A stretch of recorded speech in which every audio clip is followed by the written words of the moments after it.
In 2004, Mike Thompson, a truck driver from Ohio, was hauling goods through Route 76 in Pennsylvania, a long stretch of highway surrounded by deep forests. It was past 2:45 a.m., fog thick enough to swallow headlights, when Mike saw a woman standing on the roadside, waving for help. She wore a white dress soaked with dirt, her hair covering her face. Thinking she was injured, Mike slowed down and rolled his window halfway. "Ma'am, are you okay? Do you need help?" She didn't speak. She only pointed down the road toward the dark stretch where mile marker 212 stood. Before Mike could ask anything else, a car sped past him, horn blaring.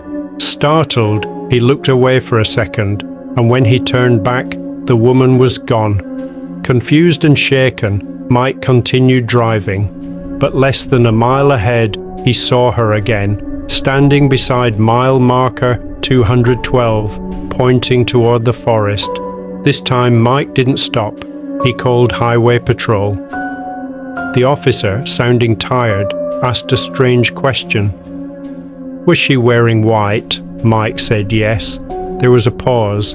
Then the officer replied quietly, "We get reports like yours every year around this time. 20 years ago, a newlywed couple crashed near mile marker 212. The bride crawled out looking for help, but no driver stopped. She died before sunrise." Mike felt his chest tighten. His radio crackled. For a moment he thought it was interference, but then he heard a whisper right behind him inside the cabin. "Why didn't you stop again?" He slammed the brakes and jumped out of the truck.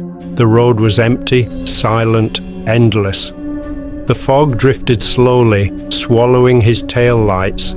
To this day, truckers say that on foggy autumn nights, a woman in white stands along Route 76, asking for help she never received.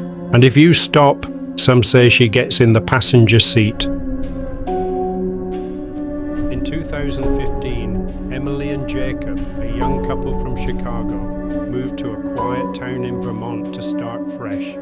They found a cheap rental, an old wooden house with green shutters, creaking stairs, and one locked attic door the owner told them never to open. The townspeople were friendly, but whenever they learned where Emily and Jacob lived, their smiles faded. One old woman whispered to Emily at the grocery store, "If you hear footsteps above you at night, don't look up." Emily tried to laugh it off, but on their third night, around 2:10 a.m., Jacob woke to the sound of soft feet walking overhead, slow and rhythmic, like someone pacing in the attic. He checked every room, nothing. The attic door remained locked. The next night, Emily heard it too. Step, step, pause, as if someone stopped to listen for her breathing. They complained to the landlord, who swore no one had keys to the attic anymore. Days passed. The footsteps continued. One night, Jacob got fed up and tried breaking the attic lock. The moment his hand touched the knob, the footsteps stopped instantly, like whoever was up there knew he was coming. He backed away. A week later, Emily came home early and saw the attic light flickering through the ceiling cracks, even though the power to the attic was supposed to be cut. She held her breath and called Jacob. While they spoke on the phone, she heard footsteps directly above her, stronger now, and then a dragging sound, like something heavy being pulled across floorboards.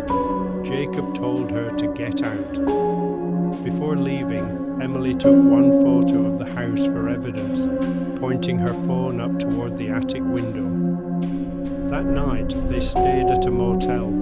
When they zoomed into the photo, they saw the faint outline of a face in the attic window, pale, eyes wide open, staring directly at the camera. But the worst part, the face looked exactly like a missing girl from town, reported 40 years earlier. The police searched the attic the next morning. Inside they found children's shoes lying neatly in a row, a torn photograph of the missing girl, scratch marks marks on the floor, all facing the small attic window, as if someone had spent years watching the outside world. The landlord refused to talk. Emily and Jacob moved out immediately.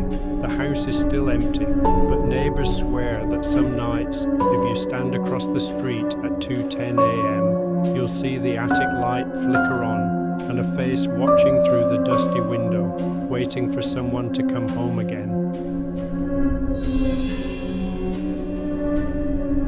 In 2019, Marcus, a university student in Detroit, worked part-time at the Old City Library, a massive stone building that looked like a museum. His job was simple: reshelve returned books and close up at night.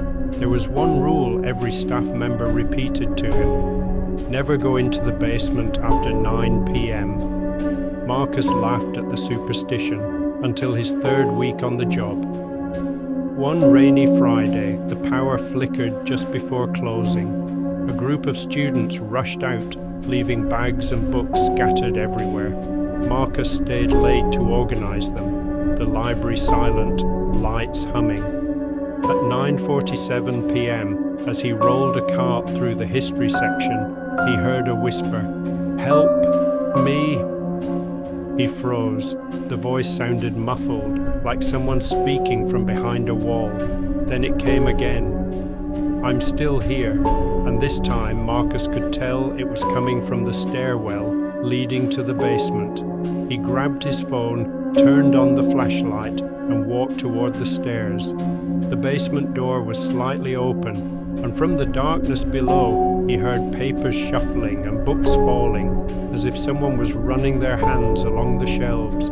He called out, thinking maybe a homeless person had snuck in. No answer, just breathing, slow, shaky, like someone who'd been crying for hours.